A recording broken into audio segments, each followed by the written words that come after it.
Assalamualaikum warahmatullahi wabarakatuh.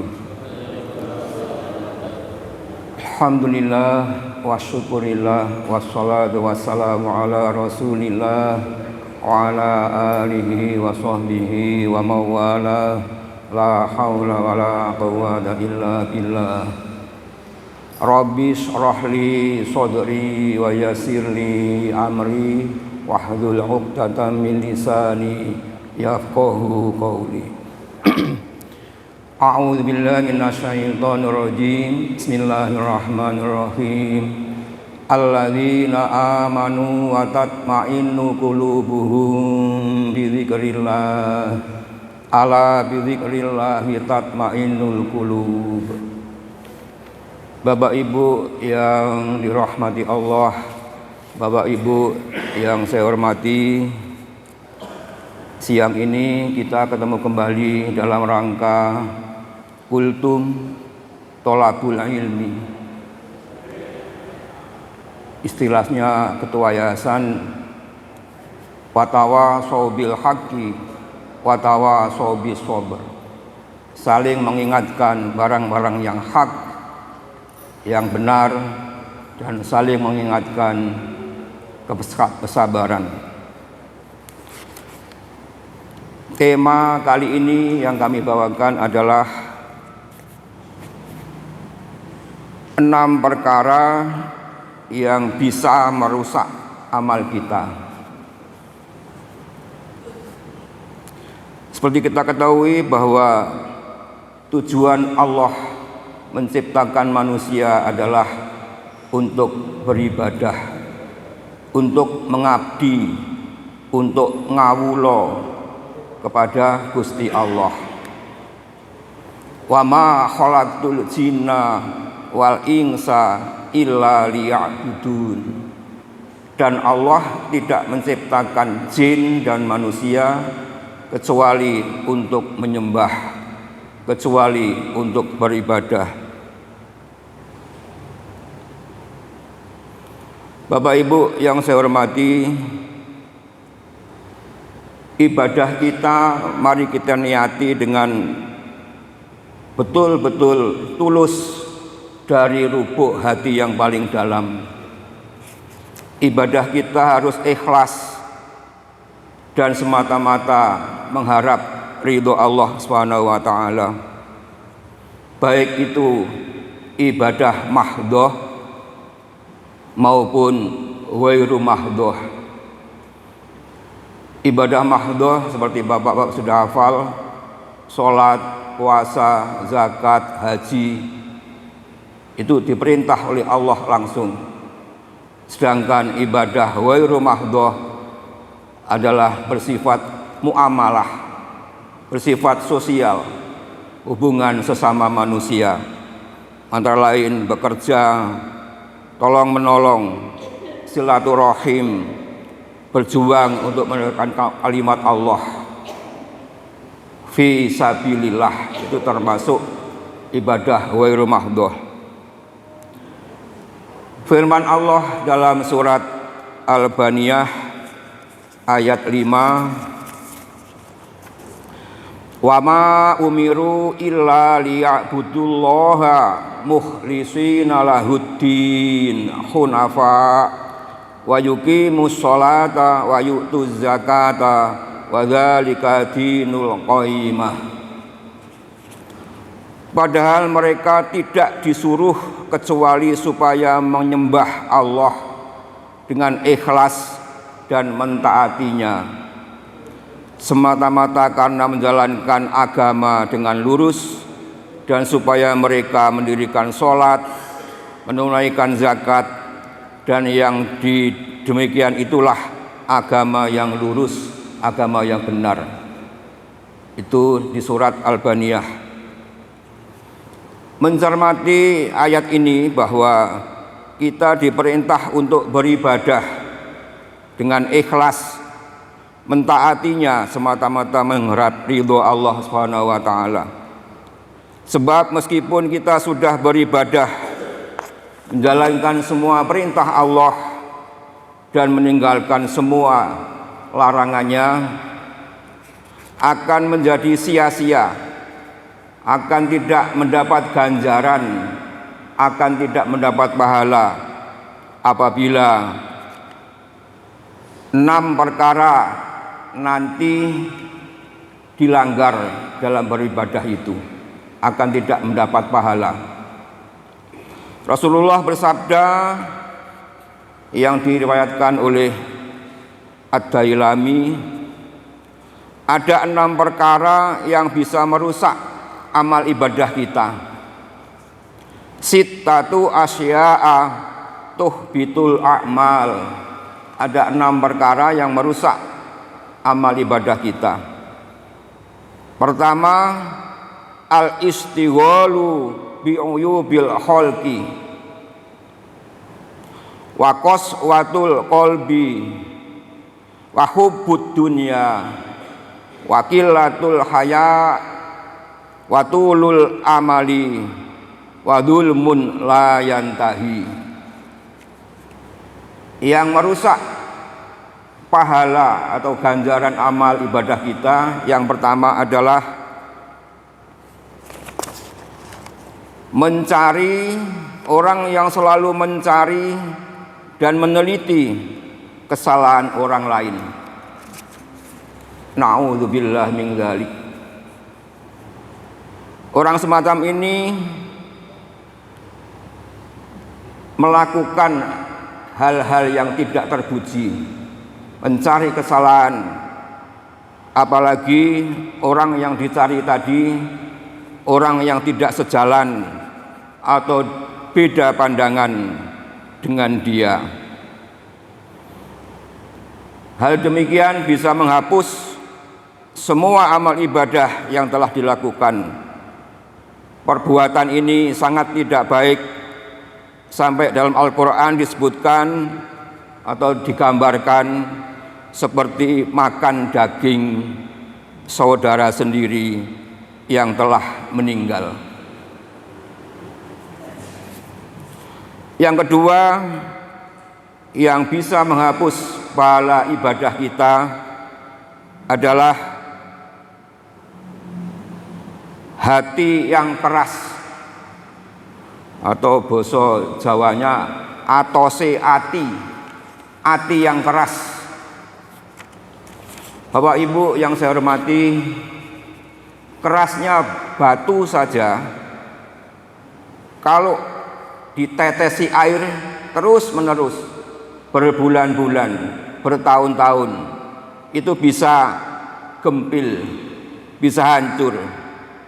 Bapak Ibu bisa dilihat kalau pas wisata ke pegunungan, masuk ke dalam gua, banyak batu-batu yang demikian keras, batu hitam, tapi bisa berlubang karena tetesan air dari atas yang terus menerus sehingga bisa menembus batu itu. Itulah kerasnya batu. Tetapi hati manusia yang keras, hati yang keras adalah hati yang tidak bisa menerima kebaikan,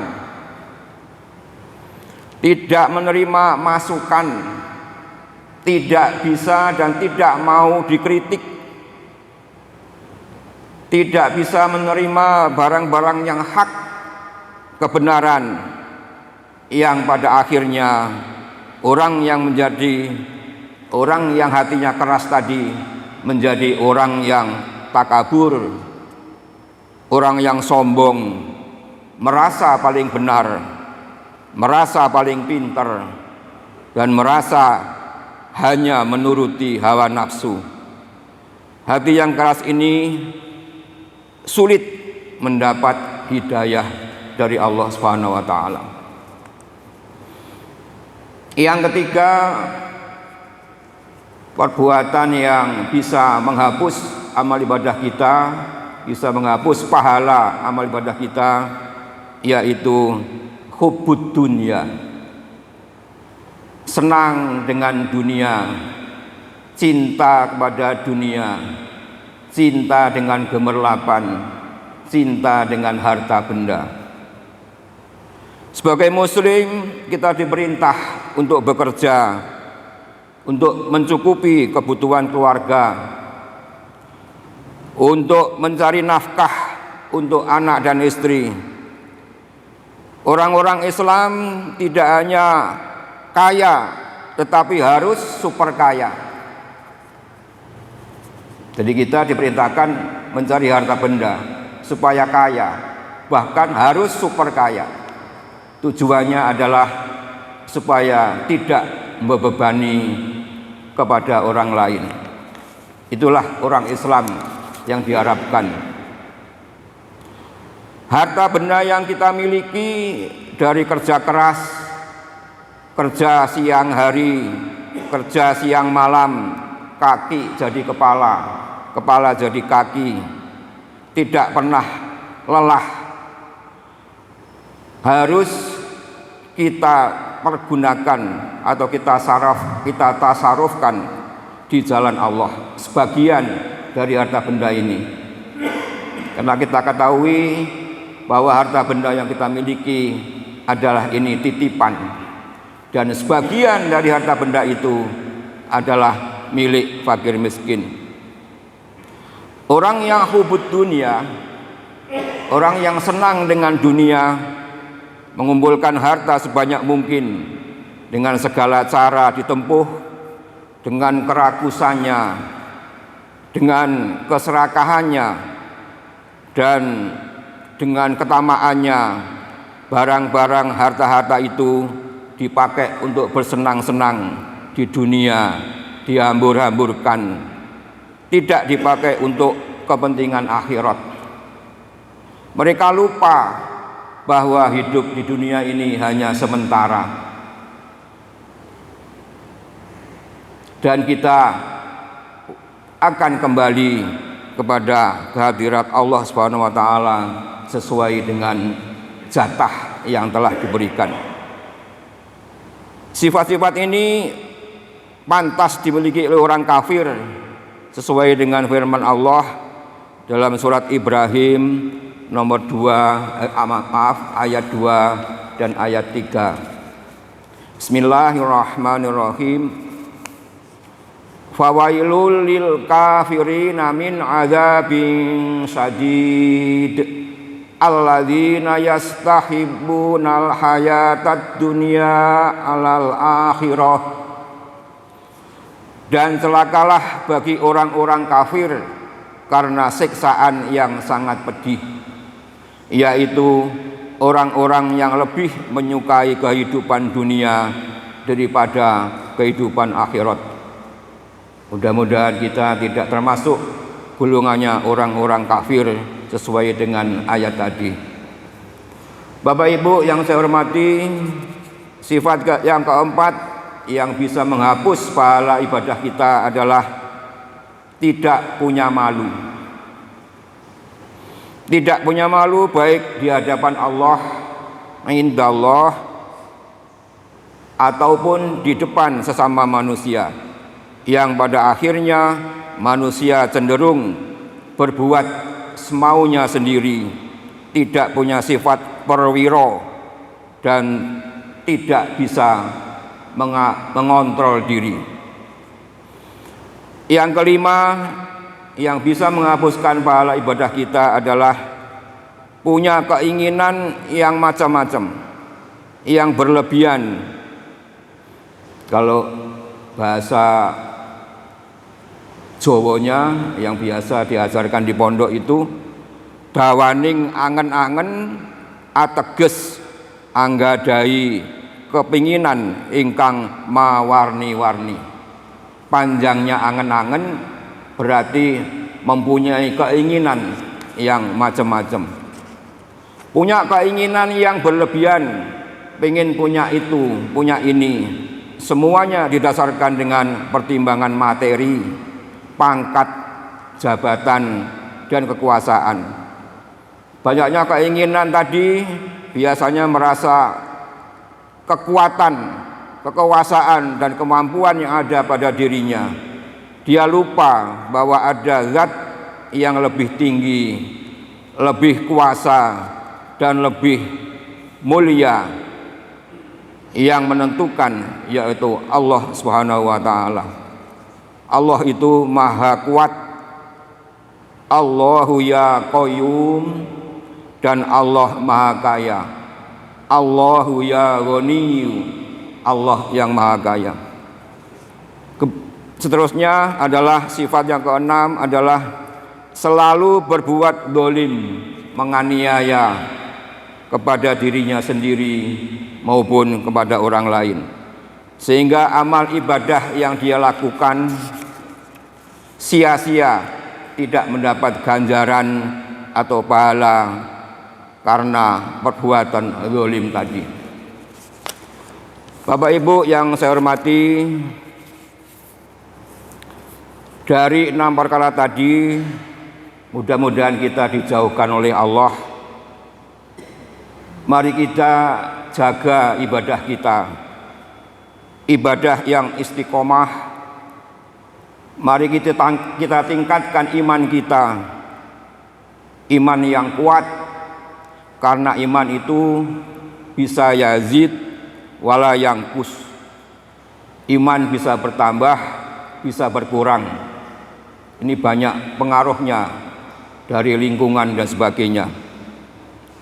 Agar kita ini menjadi manusia-manusia pilihan, menjadi mukmin sejati. Karena kalau kita lihat tingkatan atau klasmen orang beriman dan bertakwa itu, dari bawah kita sudah beriman dan bertakwa, menjalankan semua perintah Allah dan menjauhi semua larangannya.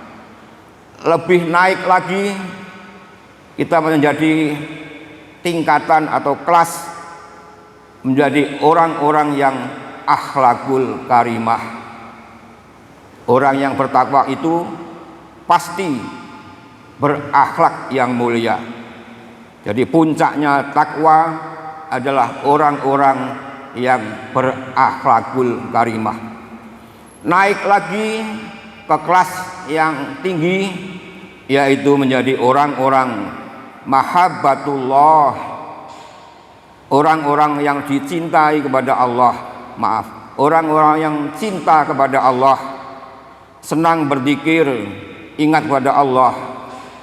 Kita baca dan kita zikir setelah sholat, la ilaha illallah, la ilaha illallah, la ilaha illallah, Muhammadur Rasulullah, subhanallah, subhanallah, subhanallah, Allahu akbar, Allahu akbar, Allahu akbar. Itulah orang-orang yang cinta kepada Allah. Naik kelas lagi ke puncak, yaitu menjadi orang-orang yang taat, orang yang taat, dan orang-orang yang haya, orang yang malu melanggar larangan Allah dan taat menjalankan perintahnya. Bapak Ibu yang saya hormati, kalau kita menjadi muslim sejati, maka Allah akan memberi derajat yang tinggi dan rezeki yang melimpah. Firman Allah dalam surat Al-Anfal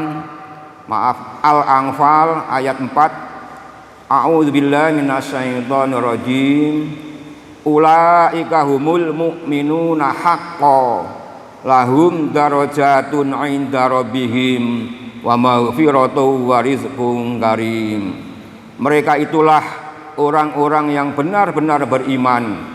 Mereka akan memperoleh derajat yang tinggi di sisi Allah, di sisi Tuhannya, dan ampunan dan rezeki atau nikmat yang mulia. Itu janji Allah kepada orang-orang yang mukminun, orang yang imannya kuat, dan orang yang berpredikat mukmin sejati. Terakhir Bapak Ibu, kita tadi diperintahkan untuk bekerja, mencari nafkah, mencari rezeki untuk keluarga. Rasulullah mengajarkan kita doa supaya kita tidak termasuk orang yang lemah, orang yang malas, orang yang kikir. Tapi kita harus kuat dan semangat bekerja dan beribadah. Doanya kalau kita habis sholat, baik di masjid di rumah, mari kita baca surat ini supaya kita dijauhkan dari golongan orang yang lemah, malas dan kikir. Allahumma inna na'udzubika minal ajzi wal kasali wal bukhli wal harami wa adzabil qabri. Allahumma inna na'udzubika min ilmin la yanfa' wa min qalbin la yahsha' wa min nafsin la tasba' wa min da'watin la yustajabu laha. Ya Allah, sesungguhnya kami berlindung kepadamu. Artinya sesungguhnya atau jauhkanlah kami dari sifat lemah, malas, kikir, pikun, dan azab kubur. Ya Allah, sesungguhnya kami berlindung atau jauhkanlah kami dari ilmu yang tidak bermanfaat, dari hati yang tidak khusyuk, dari jiwa yang tidak kenal puas, dan dari doa yang tidak terkabul. Demikian sedikit yang dapat kami sampaikan. Mudah-mudahan berguna untuk diri kami khususnya dan para jamaah, Bapak Ibu pada umumnya. Kurang lebihnya mohon maaf. Wassalamualaikum warahmatullahi wabarakatuh.